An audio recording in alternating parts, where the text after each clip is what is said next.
Did you know that you are a slave to the Roman Empire since your birth?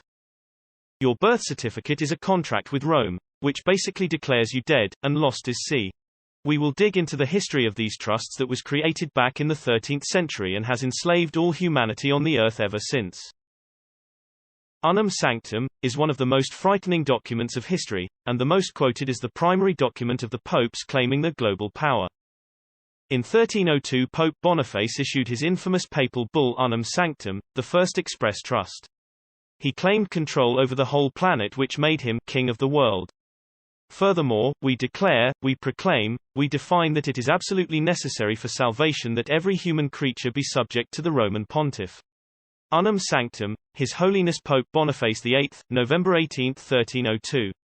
It is not only the first trust deed in history, but also the largest trust ever conceived, as it claims the whole planet and everything on it, conveyed in trust. In celebration of the trust, he commissioned a gold-plated headdress in the shape of a pinecone, with an elaborate crown at its base. The pinecone is an ancient symbol of fertility and one traditionally associated with Baal, as well as the cult of Cybele. It also represents the pineal gland in the center of our brains. Crystalline in nature, which allows us access to Source, hence the 13-foot-tall pinecone in Vatican Square. Pope Boniface VIII was the first leader in history to create the concept of a trust, but the first testamentary trust, through a deed and will creating a deceased estate, was created by Pope Nicholas V in 1455, through the papal bull Romanus Pontifex. This is only one of 3 papal bulls to include the line with the incipit for a perpetual remembrance. This bull had the effect of conveying the right of use of the land, as real property, from the express trust Unum Sanctum, to the control of the pontiff and his successors in perpetuity. Hence, all land is claimed as crown land. This first crown is represented by the first Cestui trust, created when a child is born. It deprives us of all beneficial entitlements and rights on the land. The second crown was created in 1481 with the papal bull Aeterni Regis, meaning eternal crown, by Sixtus IV, being only the second of 3 papal bulls as deeds of testamentary trusts. This papal bull created the Crown of Aragon, later known as the Crown of Spain, and is the highest sovereign and highest steward of all Roman slaves subject to the rule of the Roman pontiff. Spain lost the crown in 1604 when it was granted to King James I of England, by Pope Paul V, after the successful passage of the Union of Crowns, or Commonwealth, in 1605 after the false flag operation of the Gunpowder Plot. The crown was finally lost by England in 1975, when it was returned to Spain and King Carlos I, where it remains to this day. This second crown is represented by the second Cestui trust, created when a child is born, and by the sale of the birth certificate as a bond to the private central bank of the nation, depriving us of ownership of our flesh and condemning us to perpetual servitude, as a Roman person or slave. The third crown was created in 1537 by Paul III, through the papal bull Convocation, also meant to open the Council of Trent. It is the third and final testamentary deed and will of a testamentary trust, set up for the claiming of all lost souls lost to the sea. The Venetians assisted in the creation of the first Cestui Act of 1540, to use this papal bull as the basis of ecclesiastical authority of Henry VIII. This crown was secretly granted to England in the collection and reaping of lost souls. The crown was lost in 1816, due to the deliberate bankruptcy of England, and granted to the Temple Bar, which became known as the Crown Bar, or simply the Crown. This third crown is represented by the third Cestui trust, created when a child is baptized. It is the parent's grant of the baptismal certificate, title to the soul, to the church or registrar. Thus, without legal title over one's own soul, we will be denied legal standing and will be treated as things. Cargo without souls, upon which the bar is now legally able to enforce maritime law. A Cestui trust is a fictional concept.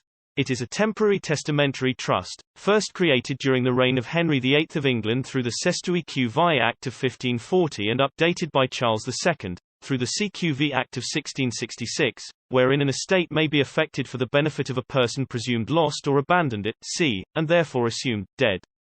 Each Cestui trust, created since 1933, represents one of the 3 crowns representing the 3 claims of property of the Roman cult: real property, on earth; personal property, body; and ecclesiastical property, soul. Each corresponds exactly to the three forms of law available to the gala of the bar courts. 1. Corporate commercial law, where the judge is the landlord. 2. Maritime and canon law, where the judge is the banker. 3. The Talmudic law, where the judge is the priest. So, while it might be difficult for some to completely understand the meaning of the Cestui trust, what I have presented here are the history of how it was made.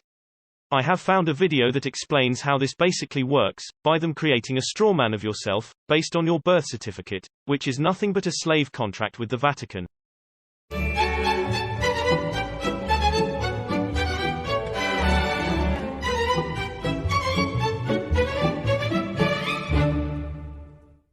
Ah, the government. It loves you and wants to keep you safe and well. It even wants to make paying taxes, fines, and court costs easier for you. How? Well, you'll need to meet your straw man. He was born the same day you were. He looks like you, has the same name, and lives in your house, but you never knew he existed. You will have even paid his parking tickets or taxes. The worst part? He's been dead from day one. From every birth certificate, a legal personality, or legal fiction, is created with the same name to confuse little old you into thinking it's you. So, there is a human you and a paper you, or as it's commonly known, a straw man. So when it seems like government officials, court clerks, or the police are speaking English, they aren't. They're speaking legalese, designed to make you agree to verbal and written contracts without even knowing about it, all spun from Black's Law Dictionary. For example, when the police say, "Do you understand?" you'll say, "Yes." What they are really saying is, "Do you stand under our authority?" Oops-a-daisy, you just created a verbal contract with them. Oh, you clever government. Did you know that whenever you register something, you are handing over title to the person you register it with? That's right. Whenever you register something with the government, they assume it belongs to them. Registered your car? Super! Now you are the registered keeper of your vehicle, and the government can crush it when you don't pay your, straw man's taxes. Expecting a new bundle of joy? Well, then you need to register your little darling with a birth certificate. Then they can start the process all over again and create a new straw man for your little one. Isn't that great? So when Junior grows up, he'll be able to generate revenue just like you have.